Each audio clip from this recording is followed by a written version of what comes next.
सूत जी महाराज से सौनकादि ऋषियों ने पूछा कि हे प्रभु,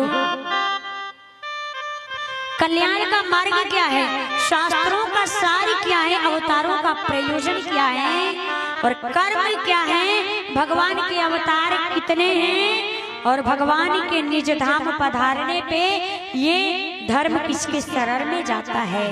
धर्म कम शरणम गतः,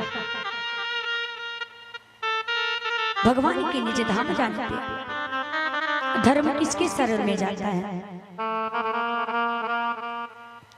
शौनकादि की बात सुनकर के सूत जी महाराज सुखदेव जी महाराज को वंदन करते हैं, जो जन्म लेते ही वन में प्रस्थान कर गए। व्यास जी महाराज विरह से कातर होकर के पुत्र पुत्र पुकारने पे जो सुखदेव जी महाराज नहीं आए। अरे कहा कि कैसे पुत्र, तुम मेरे कैसे पिता, जो पुत्र मोह में फंसे हो। अरे पुत्र पुत्र कहते हो, पिता पिता कहते हो, कैसा पुत्र कैसा पिता। इसमें से कोई नहीं जानता है कि हम कितने नंबर के पुत्र हैं, कितने नंबर के पिता हैं, कोई नहीं जानता है। हम सिर्फ यहाँ पे आए हैं लीला करने के लिए। लीला समाप्त होगा और यहाँ से चले जाएंगे। इतने से इतने समय तक ये हमारे पिताजी का रोल अदा करेंगे, वो हमारी माता का रोल अदा करेंगे, ये मेरे भैया का रोल अदा करेंगे, ये पति पत्नी का रोल अदा करेंगे। ये सिर्फ लीला मात्र के लिए, जाता नहीं है कोई इस दुनिया से दूर चल के, मिलते हैं सब यहीं पे कपड़े बदल बदल है।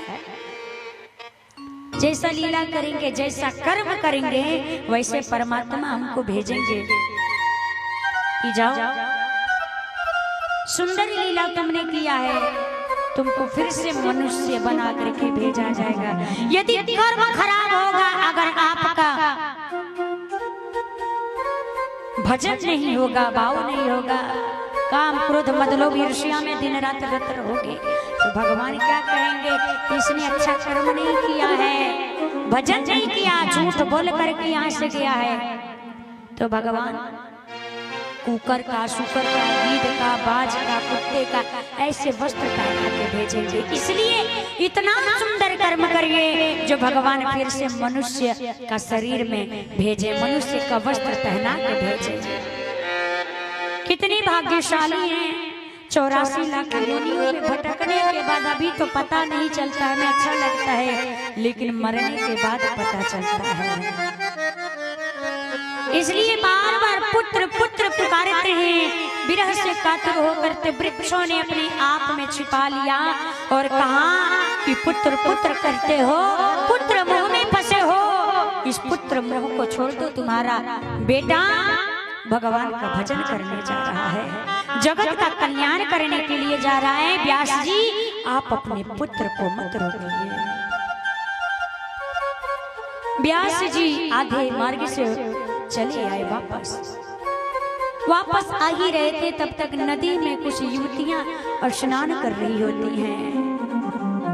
व्यास जी महाराज को देख करके युवतियों को लाज आई। व्यास जी महाराज ने कहा कि हे बालो, अभी तुम्हारे सामने मेरा 12 वर्ष का बेटा गया है, मेरा पुत्र गया है, तुम स्नान कर रही होती, मेरे पुत्र को देख के तुमने लाज नहीं की, और मैं तुम्हारे परदादा के उम्र वाला हूँ, तुम मुझसे लाज कर रही हो। युवतियों ने कहा कि हे व्यास जी महाराज, आपके पुत्र की ब्रह्म दृष्टि है, इसलिए आपके पुत्र से लाज कैसे। और आपने तो पुराणों को रचा है, पुराणों को लिखा है, स्त्री पुरुष का निरूपण किया है, स्त्री पुरुष के भेद के बारे में जानते हैं, इसलिए आप धर्म के बारे में जानते हैं, धर्म स्त्री पुरुष व धर्मों का निरूपण किया है, तो इसलिए आपसे लाज तो करनी ही पड़ेगी। व्यास जी सोचने लगे, अरे मेरा पुत्र ब्रह्म दृष्टि, मैंने ऐसे महान पुत्र को जन्म दिया, ऐसे पुत्र को मैं वापस नहीं लेकर के आ पाया, ऐसे महान पुत्र को मैं वापस नहीं लेकर के आ सका, इसलिए बार बार मैं सुखदेव जी महाराज को वंदन करता हूँ। उसके बाद नारायण को वंदन किए। नारायण नमस्कृत नरम शैव नरोत्तमं देवीं सरस्वती व्यासं ततो जय मुदीरये। भगवान नारायण को वंदन किए, देवी सरस्वती को वंदन किया, गुरु स्वरूप व्यास जी महाराज को वंदन करते हैं। कहते हैं सबसे मुख्य धर्म है जो भगवान की बिना हेतु की भक्ति करे, अपने ही धर्म में रह करके भगवान की भक्ति करना, भगवान को प्रेम पूर्वक भजना। वसुदेव परा वेद वसुदेव परा मखा वसुदेव परा योग वसुदेव परा क्रिया वसुदेव परम ज्ञानम वसुदेव परम तपः वसुदेव परो धर्म वसुदेव परा गति। हम जो ज्ञान धारण करते हैं वो भगवान को जानने के लिए ज्ञान धारण करते हैं,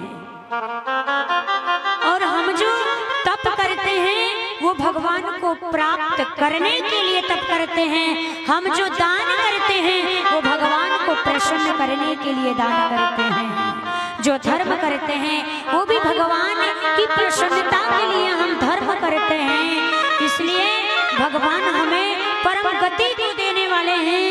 इसलिए ही शौनकादिक ऋषियों भगवान धर्म की स्थापना करने के लिए अलग अलग रूपों में धर्म की स्थापना करने के लिए प्रकट होते हैं, जिसमें पहला अवतार है सनत कुमारों का, बराह का, नारद का, नर का, नारायण का, नरसिंह अवतार, कपिल देव भगवान का अवतार हुआ, यज्ञ का अवतार हुआ, कर्म का अवतार हुआ, कश्यप अवतार हुआ, कक्षप का अवतार हुआ, मत्स्य अवतार हुआ, धन्वंतरी अवतार हुआ, मोहिनी अवतार हुआ, राम अवतार हुआ, बलराम अवतार हुआ, परशुराम अवतार हुआ, कृष्ण अवतार हुआ, पराशर अवतार हुआ, कमठ अवतार हुआ, मीन अवतार हुआ, कक्षप अवतार हुआ, बुद्ध अवतार हुआ।